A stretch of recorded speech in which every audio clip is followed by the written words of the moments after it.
Let's make a tasty snack with curd, and it's healthy and it's ready within 2 minutes. Let's try.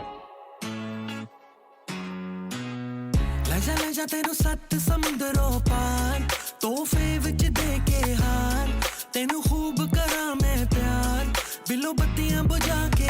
ਆਇਆ ਮੁੜ ਤੇਰਾ ਦੇਸੀ ਕਲਾਕਾਰ ਤੈਨੂੰ ਢੀਕੇ ਮੇਰੀ ਕਾਰ ਤੂੰ ਨਜ਼ਰ ਮੇਰੇ ਤੇ ਮਾਰ ਬਿੱਲੋ ਅੱਖੀਆਂ ਮਿਲਾ ਕੇ ਵਿਗੜਿਆ ਜੱਟ ਫਿਰ ਅੜੀ ਉੱਤੇ ਆਇਆ ਕੂੜੇ ਜੇਲ੍ਹ ਵਿੱਚੋਂ ਸਿੱਧਾ ਤੇਰੇ ਘਰ ਵੱਲ ਆਇਆ ਤੁਰਨ ਲੱਗੇ ਮੈਂ ਤੈਨੂੰ ਕਾਲ ਕਰਤੀ ਤੂੰ ਮੈਨੂੰ ਫੇਰ ਨਾ ਕਹੀਂ ਮੈਂ ਤੈਨੂੰ ਦੱਸ ਕੇ ਨਹੀਂ ਆਇਆ ਤਾਰੇ ਤੋੜੂ ਜੁਗ ਨੂੰ ਫੜ ਜੂ ਦਿਲ ਤੇਰੇ ਵਿੱਚ ਐਦਾਂ